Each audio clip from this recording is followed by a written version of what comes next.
Good evening, this is Miss Xiao here. Today, I will be covering a question with regards to algebra and algebraic manipulation.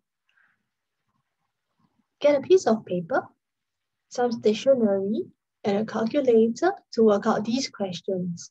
And thereafter, we'll go through the steps together.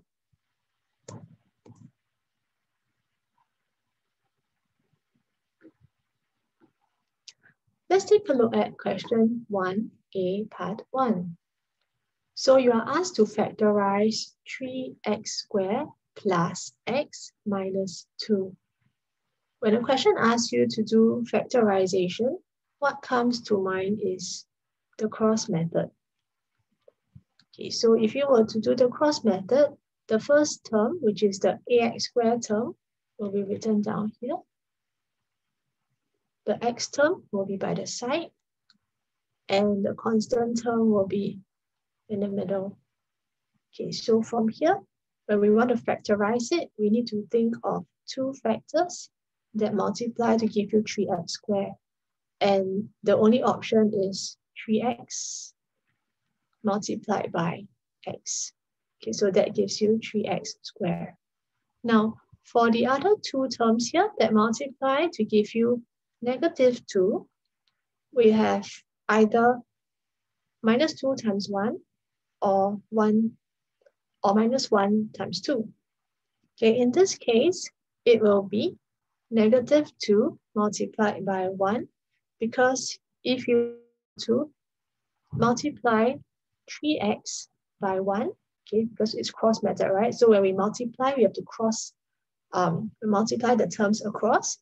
3x multiplied by 1, you end up with 3x. And when you multiply x with -2, you'll end up with -2x. And hence, if you were to look at this column over here, -2x plus 3x, that gives you x. Okay, so therefore, when you factorize this expression, you will end up with 3x minus 2 bracket x plus 1 close bracket. Okay, so that's the answer for A part 1. I hope you've got it right. Now let's take a look at A part 2. You notice that for A part 2, the question starts with the word hence. So with the word hence means that you need to make use of the answer in the previous part in order to answer part 2. So let's see. We want to find the prime factors of 308. How are we going to match, or link prime factors of 308 to factorizing a certain expression? Now let's try to see whether we can break down 308 into 3 different parts, because you want to bear in mind that for A, the expression is given in 3 different parts. So we have 308. If we were to break this down, it will be 300 plus 8. Oh, but that gives us 2 terms. So how can we further break it down into 3 terms? We could write it out this way. 300 plus 10 minus 2. Okay, now why did I write it this way? Because if you notice, the last term of the expression is -2. What I was trying to do is, I'm trying to come up with another expression that adds up to be 308 with a -2 term right at the back. Now, let's further break this down. 300. 300, how can I express it as 3x squared? So let me extract out the 3 out of 300. And I'll have 3 multiplied by 100 plus 10 minus 2. Now it looks quite clear that 100 is x squared. 10 here is x. So if I were to write it down in terms of 3x squared plus x minus 2, it will be 3 multiplied by 10 squared plus 10, maybe I should bracket this, minus 2. Okay, so if I were to draw a comparison, this will be 3x squared plus x minus 2, which is equals to the expression given in A part 1. Okay, now, so how am I going to factorize this? Excuse me. From here, maybe let me just put down x equals to 10. So since now 308 is written in the form 3x squared plus x minus 2, therefore, we can say that 308 can be written down as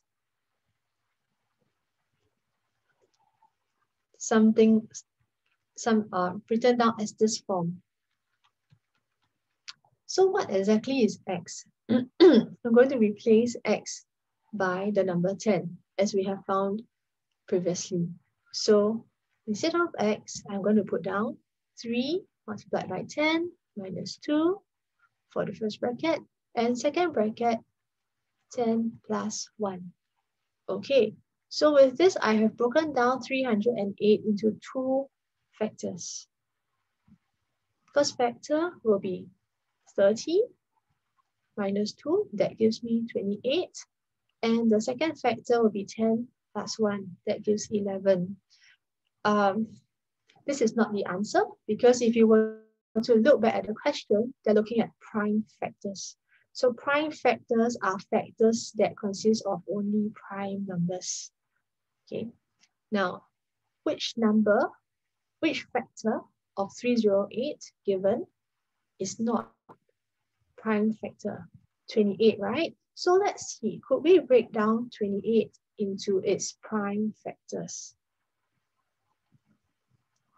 So we could do this, prime factorization.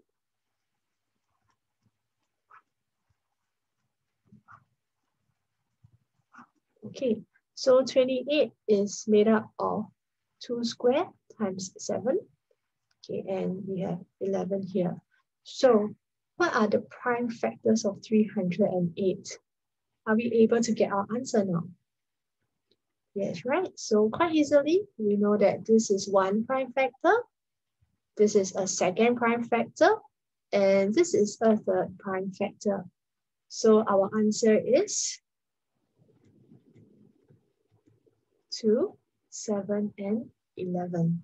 So that explains the second part of question 1B. I'm going to move on to question 1B now. Now 1B says, express this expression as a single fraction. Now the fact that it has to be a single fraction, okay, means that our denominator has to be the same. So how can we make the denominator the same? Let me write out the expression first.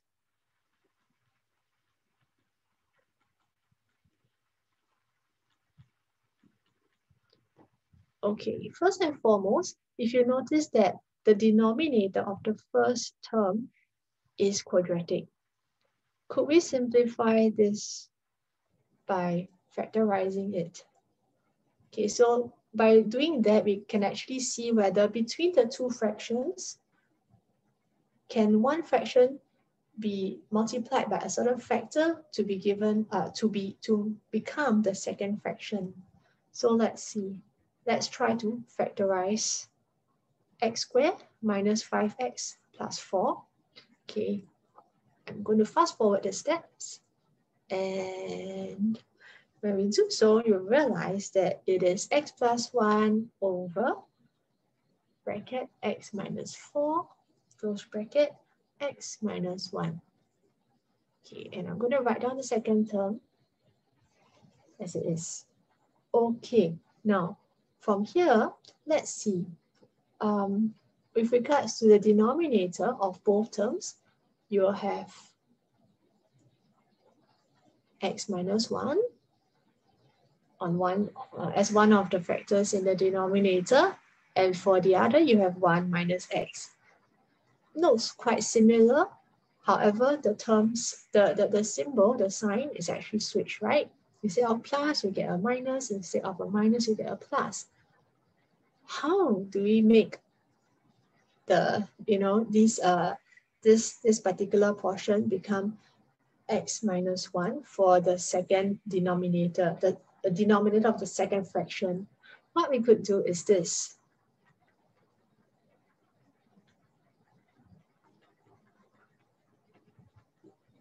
We extract out -1 from this fraction. So once we extract -1 from this fraction, what happens is that our sign, our negative sign over here becomes positive, and every other term in the denominator is turned around and it becomes x minus 1. Okay, maybe as, let me just put it out, the step-by-step working out. Okay, negative sign is there, but if I were to factorize out -1 from the denominator, okay, I will have an x minus 1. Okay, something like that. So what happens is that when my negative sign outside the bracket and this -1 multiplies by each other, I'll get a positive sign, right? And from there, I will have 1 over x minus 1. Okay, so this might be something that you want to take note of. It's quite helpful. Okay, now, second fraction does not have a denominator that has an x minus 4, right? So what we need to do to make both denominators have the same common denominator is that we have to multiply the second fraction by x minus 4.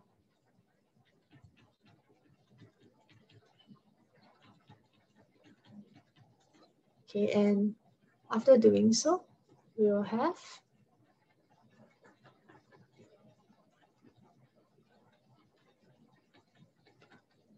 we can actually combine the two fractions together because denominators are the same.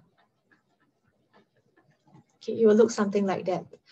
Now, if you look at the top portion of the fraction, we can simplify them and we can combine like terms. So when we simplify them, we have this x plus 1 plus x minus 4 over x minus 4 times x minus 1. Okay, now from here, we can further simplify by combining like terms. So x and x in the numerator gives us 2x, plus 1 minus 4 in the numerator gives us -3. And our denominator will be x minus 4 multiplied by x minus 1. So that will be our answer. Okay, and just bear in mind that given that our denominator cannot be 0, so x cannot be 4 and x cannot be 1. Yeah. Okay, so next I'm moving on to question C. For C, you are asked to make x the subject of the formula. Okay, so I'm going to write down the formula first.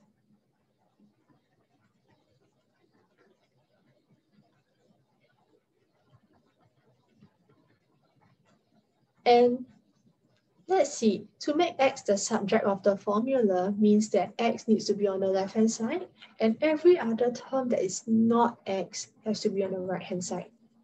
So the first logical step would be to remove the brackets by expanding. So let's do it. We have wx minus xy equals to wy plus xy minus 5y. Okay, now let's see. Brackets are out of the way. That's great. Next, we identify the terms that have got x and put all of them to the left-hand side. Okay, so we have wx minus xy And we have another term that has a positive xy. We move it to the left, we have negative xy, and all other terms remain on the right-hand side. Okay. Now, how do we extract out x from each of the terms on the left-hand side? That's where we factorize x out.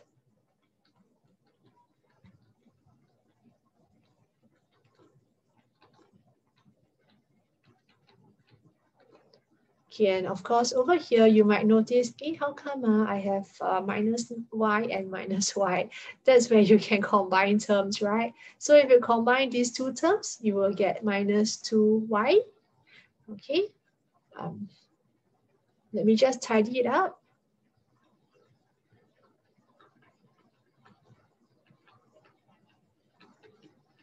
Okay, now next, we could leave x on the left-hand side and w minus 2y, we could bring it over to the right-hand side by dividing both sides by w minus 2y.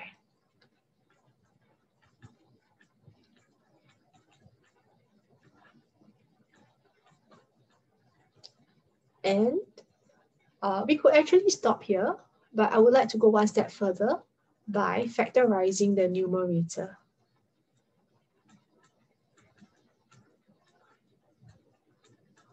Okay, why do I do that? It's because when I factorize, I am actually doing another check to see whether my numerator and denominator of the fraction have been brought to the simplest form.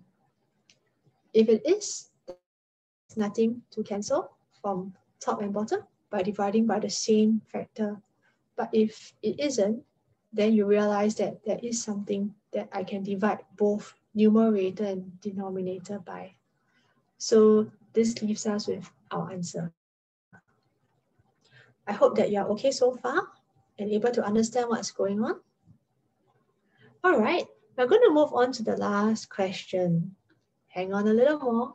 So find and simplify 7q over 4p if, okay, then we're given this equation. Okay, so let's take a look at the equation first. Usually such questions frighten students. Well, I hope that after today, you won't feel so frightened of such questions. It looks intimidating, but if you understand how to get it done, the concept behind, the idea behind, is actually quite fun to do. Okay, so let's take a look. We have a fraction equals another fraction.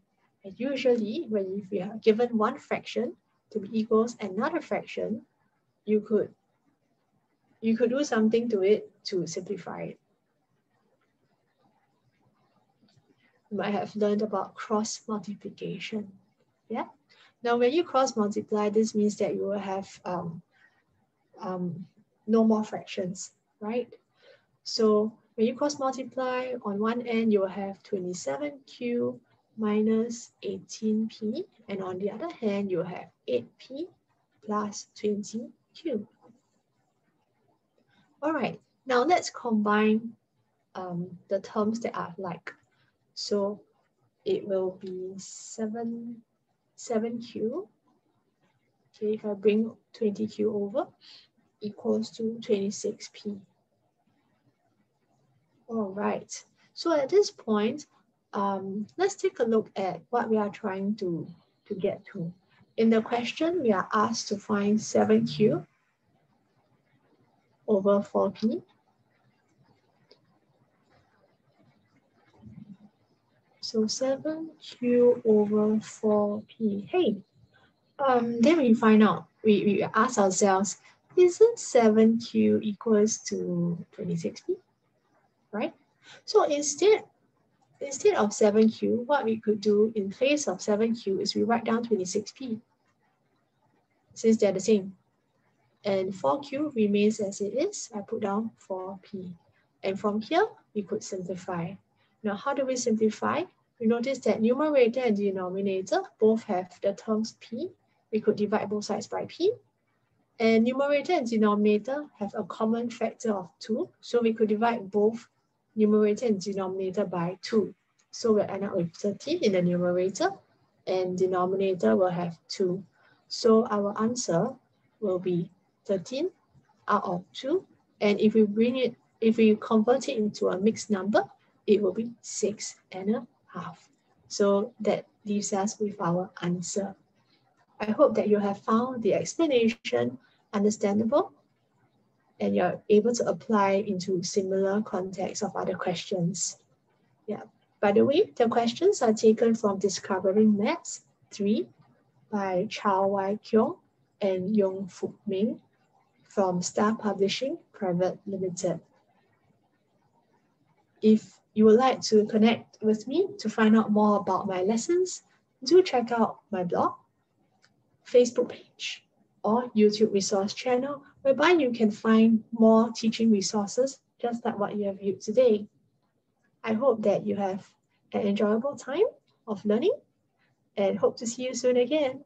Goodbye.